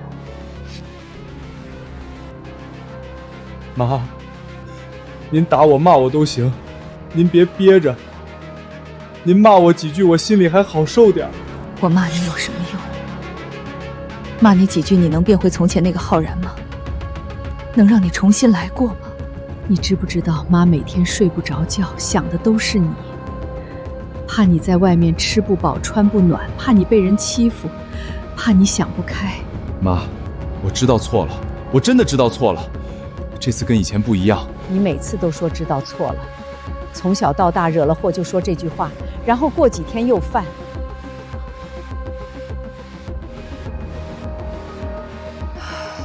这次不一样了，是不是？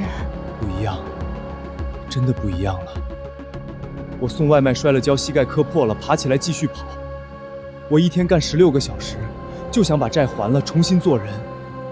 起来，地上凉，别跪着了。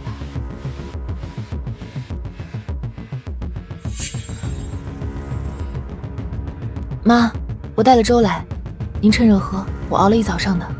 默默，你哥来了，他来看我了。看到了。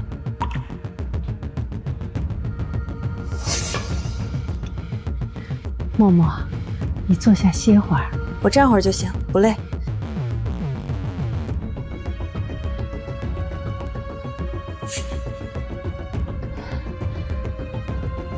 默默，你哥他……妈，您先喝粥吧，凉了就不好喝了。别的事以后再说。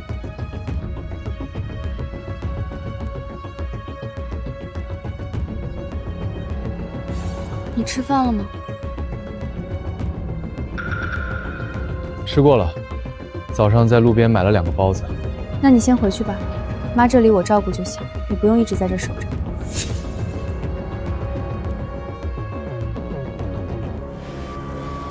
妈，我改天再来看你，你好好养着。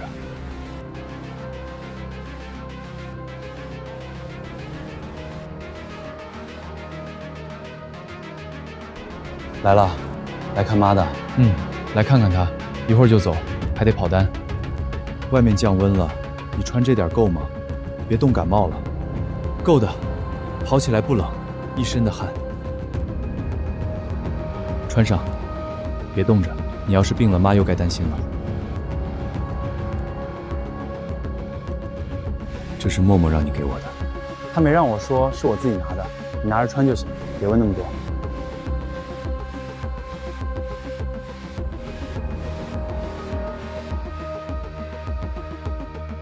柳林，谢了。一家人客气什么？外套给他了。他穿上了。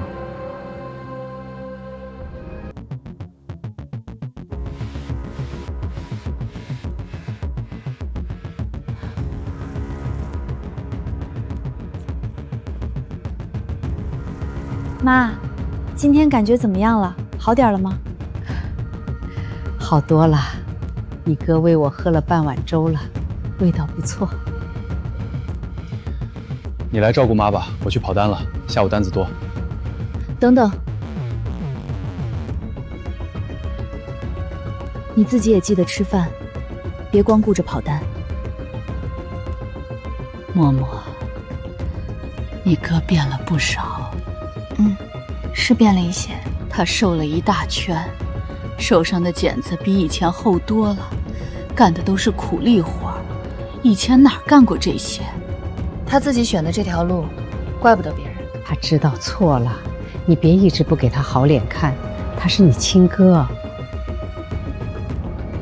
血浓于水，默默，妈不逼你，你自己想清楚。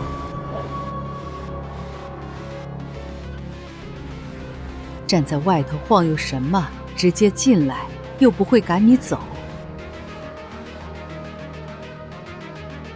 旁边有空位置，找椅子坐下歇一歇，不用一直站着。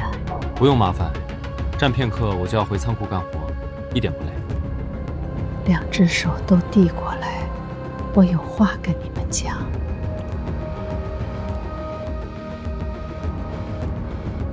这么多年，我心里最放不下的就是你们，一个性子太执拗，凡事总觉得自己没错，一个闷在心里什么都不肯往外说。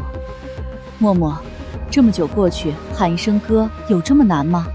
妈，好好养病，别总揪着这些旧事反复提。浩然，从小一起长大的亲妹妹，心里认一句就这么为难？从前做了太多错事，没资格认这份兄妹情分。平日里不管谁过来，你们两个开口全都是喊我妈。血缘摆在眼前，难道不算一家人，算不上亲兄妹？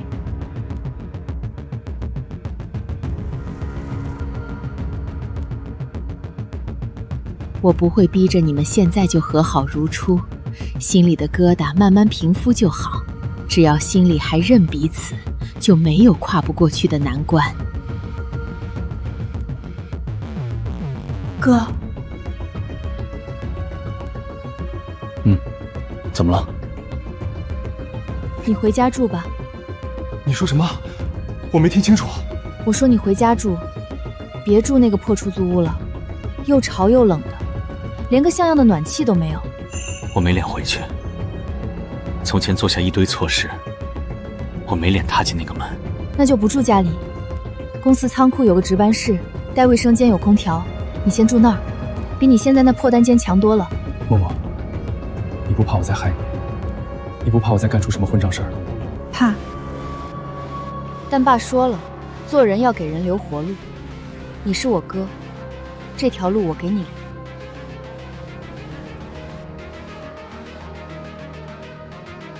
默默，哥对不起你，哥不是人。行了，别说了，等你出院了，我带你去仓库看看，把东西收拾收拾搬过去。好，默默，谢谢你。一家人不说谢。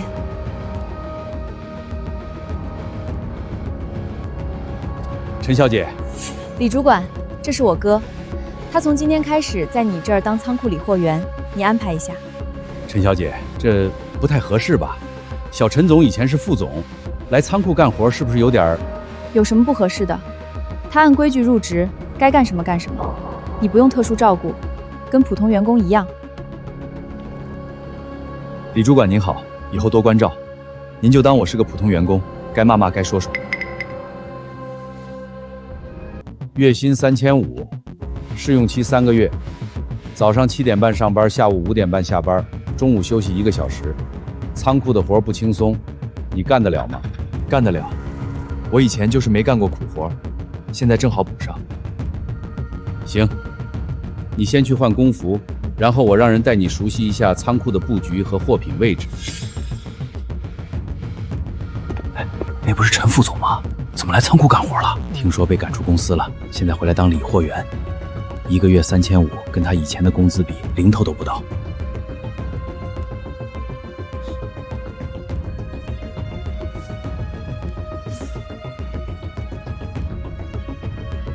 这么重的货箱，你单次只搬1箱，效率太低。刚上手不熟悉货品摆放位置，稳妥搬运，避免磕碰损坏货物。熟悉之后，速度会加快。从前坐在办公室签字审批，如今干苦力，能适应吗？任何工作都要有人做，没有适应不了的道理。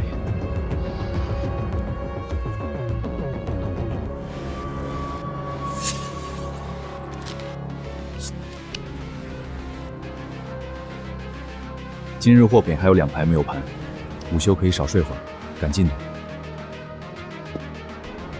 到下班时间，剩余货品明日再盘点即可。收拾东西离场。还有3箱建材没有码放整齐，今日工作尽量今日收尾，不耽误明天盘点流程。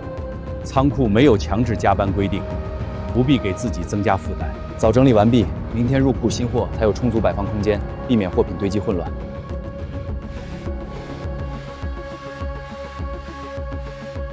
这批板材放了3个月了，上面全是灰，你擦它干嘛？反正也没人看。客户提货的时候看到干净，心里舒坦。行，你慢慢擦。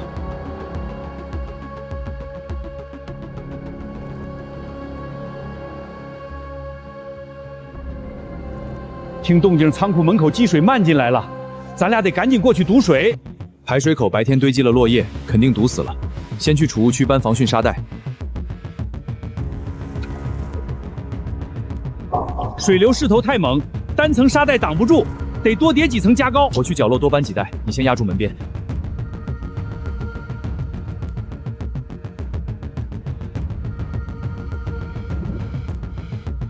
还好咱俩反应快，再晚半小时，这批建材全部泡水报废。货物损耗要公司承担，能多上心就不能偷懒。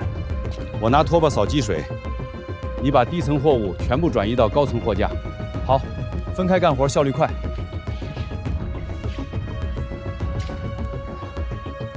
这活儿又冷又累。要是从前你当副总的时候，根本不会碰这种体力活儿。以前贪图安逸闯了大祸，现在踏踏实实做事才安心。唉，总算收拾妥当。你先在值班室歇会儿，我检查一遍门窗。我在门口守一会儿，万一再漏水能及时处理。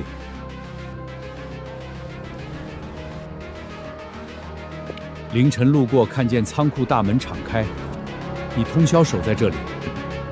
昨晚暴雨积水，我和老王连夜清理，货品没有受损。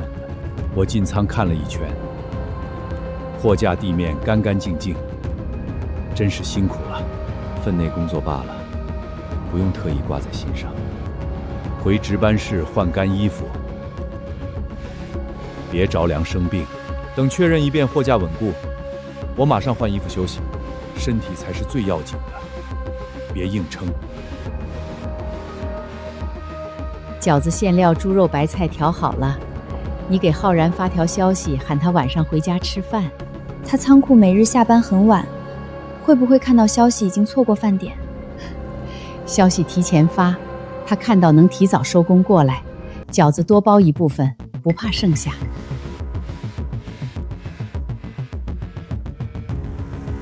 妈包了饺子，晚上回家吃饭。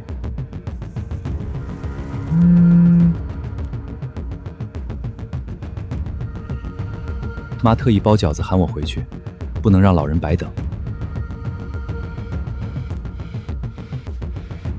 今日盘点完成，可以按时下班。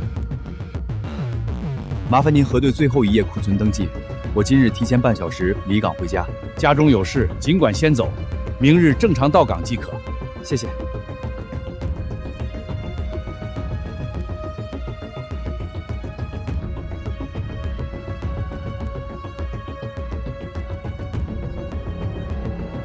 站在楼下做什么？直接上楼，饺子马上出锅。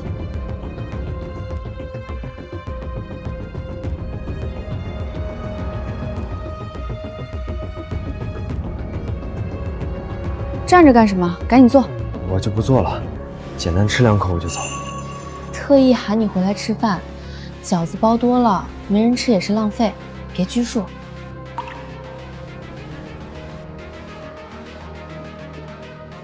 多吃点儿，这段时间在仓库干重活，人瘦了一大圈。不用了，妈，我在外面吃的不差。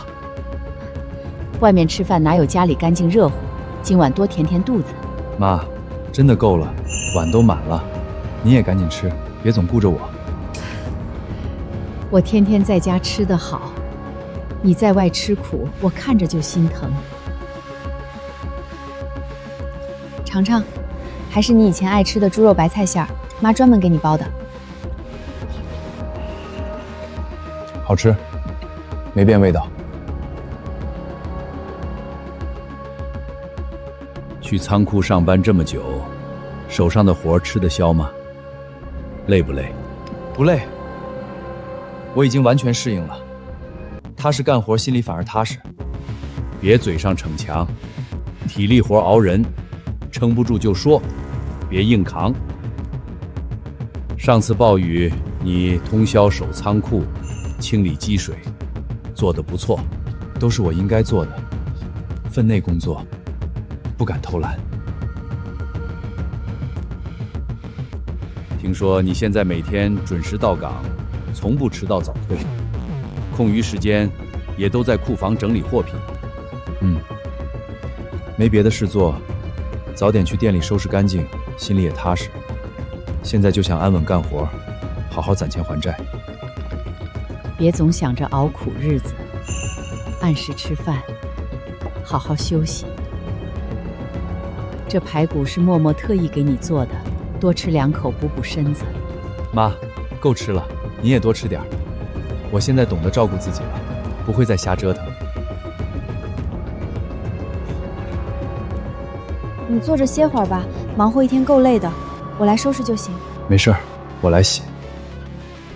以前在家只会偷懒享福，现在能干一点是一点，也算是弥补以前的亏欠。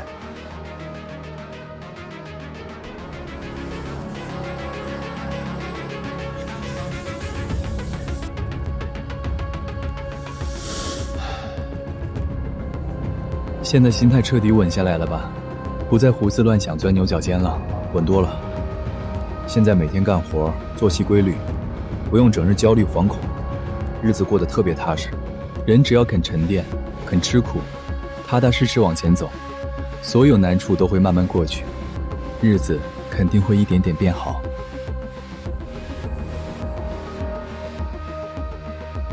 阿姨独自坐车去往建材仓库看望家里晚辈吗？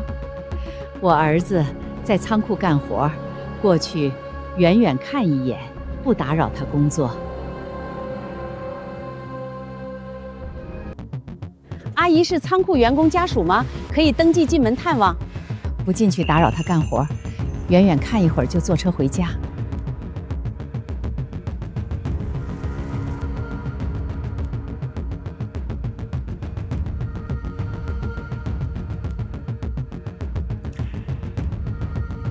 这份消暑物资是哪位送来的？一位中年阿姨半小时放在这里，没有留下联系方式，只叮嘱留给你。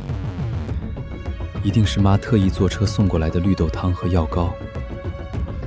你母亲隔三差五送来消暑物品，心里一直挂念你。从前不懂体谅父母，现在才明白她一片苦心。天燥热，浩然整日扛货，绿豆汤解暑最合适。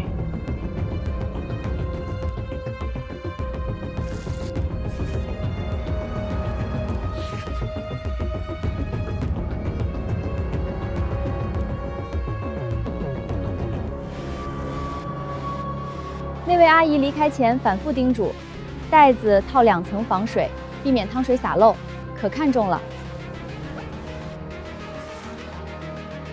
麻烦下次那位阿姨再来帮忙告知我，我当面跟她道谢。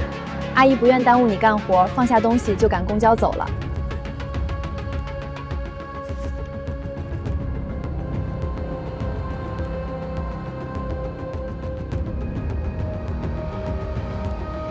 家属一直惦记你，干活也更有劲头吧？从前肆意挥霍，一直不知道父母的良苦用心，直到现在才懂得珍惜这份心意。知错踏实做事，家人迟早会完全放下心结，接纳你。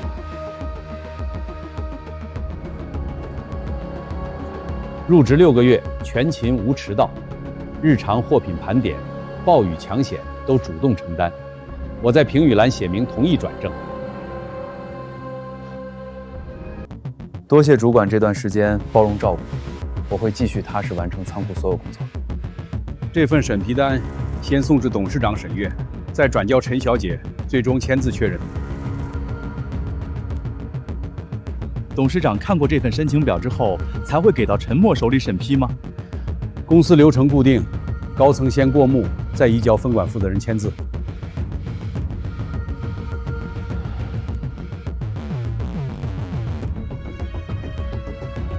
仓库提交的陈浩然转正材料，董事长阅览完毕，交由你最终审批。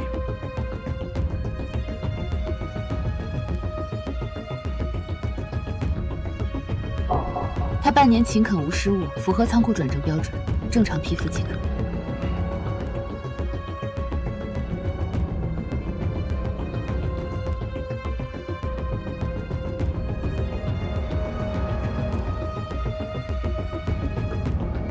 陈小姐已经签字，你的转正申请正式通过。现在是仓库长期正式员工。我爸提前看过这份申请，没有提出反对意见，对吗？董事长翻阅完整份考勤与工作记录，未标注任何驳回意见。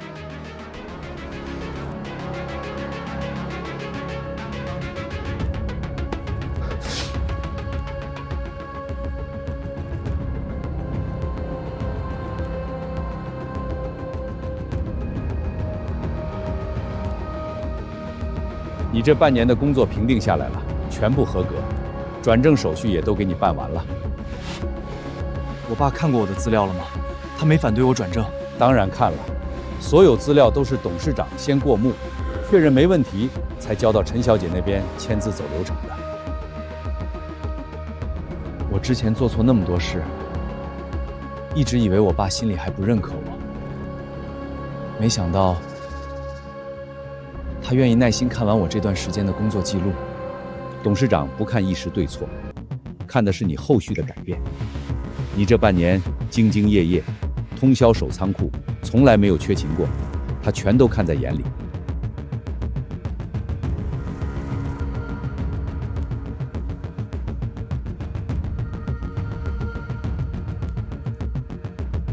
好好干活，踏实做事，才能一点点弥补以前犯下的错。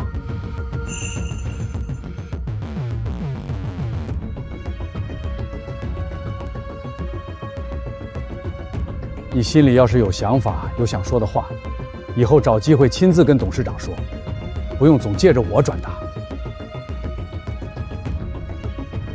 我现在还没脸主动去找我爸，等我把所有欠款还清，彻底改好，再亲自跟他道歉，好好说话。你只要一直踏踏实实做事，稳稳当当做人，家人心里的疙瘩早晚能解开。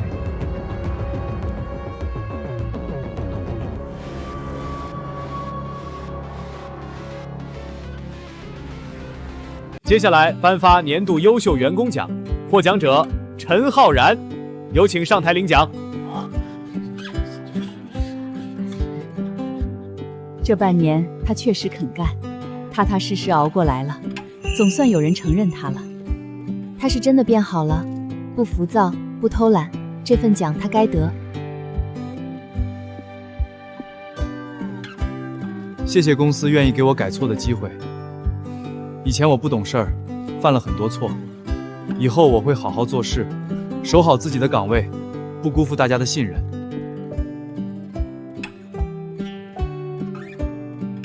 爸，今天表现不错，说话做事都稳重多了。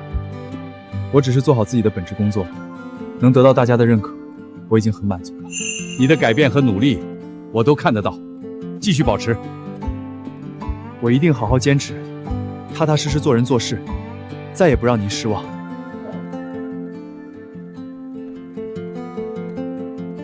你以前送外卖的那个箱子还留着？一直放在出租屋，没舍得扔。留着干嘛？还打算回去送外卖？不是，那是我最难熬的时候唯一的念想。看着它，我就记得自己以前有多落魄，不敢再走错路。明天上班穿这件新的，你那件旧的都洗褪色了，领口也磨破，太旧了。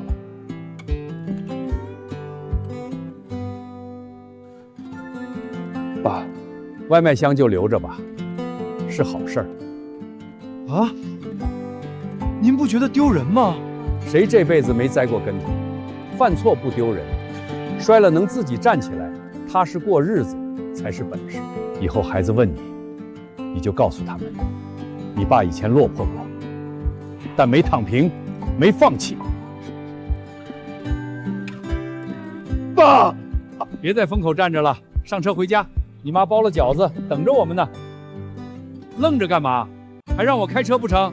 哎，好嘞。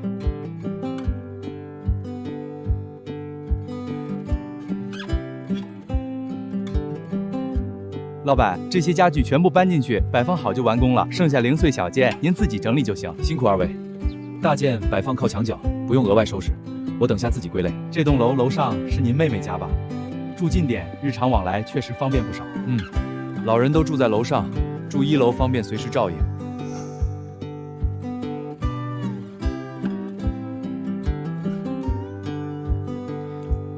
浩然刚把东西全部搬进1楼单间，以后就在同一栋楼住了。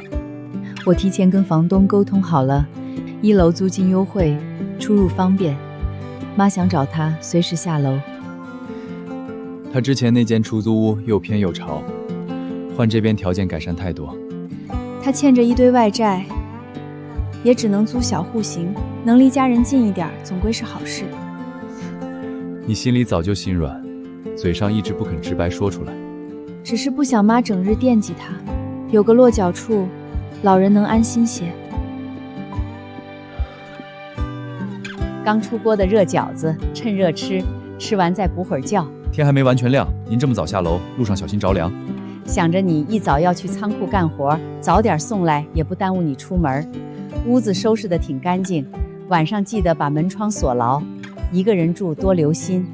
我记住了，您上楼慢一点，台阶滑别摔着。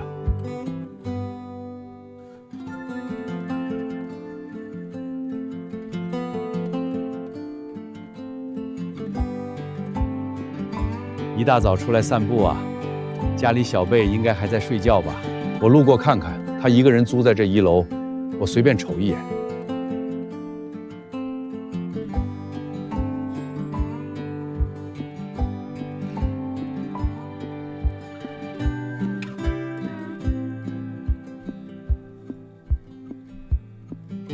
今早散步怎么耽搁这么久？比平时慢多了。路过浩然居住的屋子，透过窗户看见了，他那件旧外卖工服叠得很整齐，优秀员工的奖状也摆在桌上。这半年他踏踏实实干活，一点不偷懒，好不容易拿到的荣誉，你心里是不是也慢慢认可他了？他现在确实懂事，知道悔改了，但以前犯的错，不是说抹就能抹掉的。孩子该吃的苦都吃完了，现在稳稳当当过日子，咱们就别总揪着过去不放了。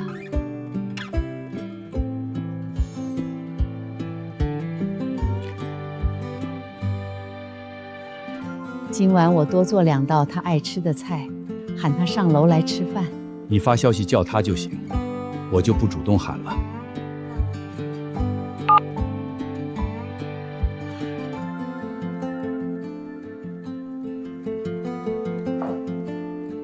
今晚年夜饭菜色都备齐了，你给浩然发条消息，喊他下班直接上楼吃团圆饭。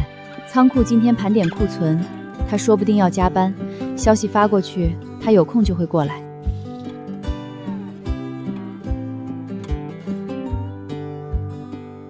多炖一锅排骨汤，他这半年干重活，身子亏，多补一补。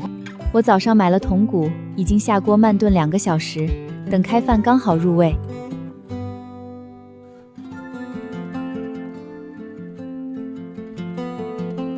爸，我多备了1副碗筷，浩然要是过来，刚好够用。看他自己愿不愿意上门，不用刻意等他。妈忙活一下午饭菜，心里一直盼着一家人聚齐。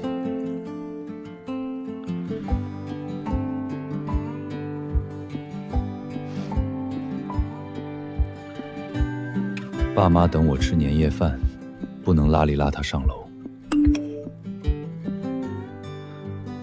盘点结束，我立刻上去，麻烦妈不用等我开饭。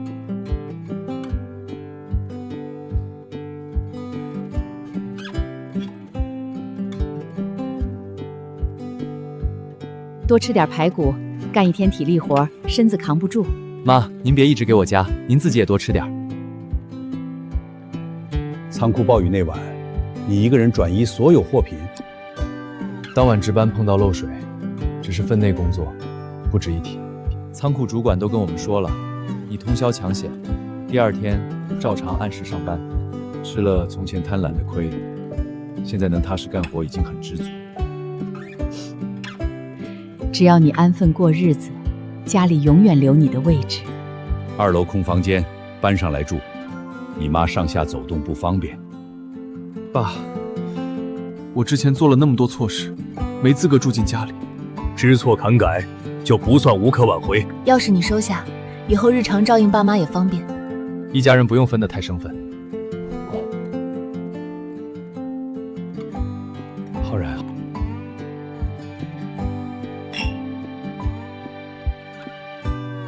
慢点喝，别急。哥，我敬你一杯。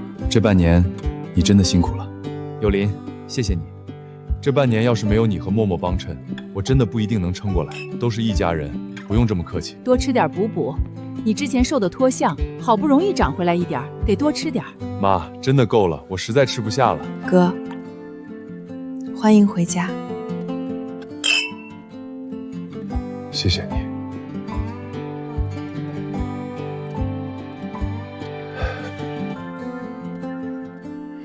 我去煮几碗长寿面，不求别的，就图咱们一家人团团圆圆，岁岁安稳。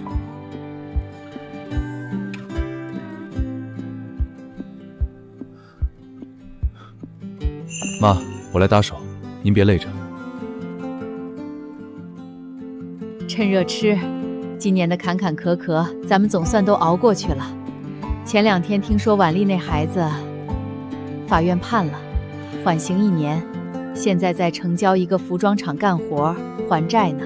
年轻人犯错走弯路很正常，真正可怕的是知错不改，自甘堕落。浩然这1年的踏实和改变，我全都看在眼里。家从来不是享福的地方，是知错能改，落魄归来，永远有人接纳你的港湾。爸今晚这番话就是彻底接纳你了。我一直都懂，我爸只是嘴硬心软，他等的不是我变好一时，是我真正踏实，扛起责任。你现在沉下心好好干活，不浮躁不折腾，就是最好的蜕变。真的谢谢你和默默，没有你们拉我，我走不到今天。一家人不说谢，你安稳踏实，这个家才算圆满。这下总算踏实了，孩子是真的彻底回头了。以前是我不懂事儿，连累全家操心。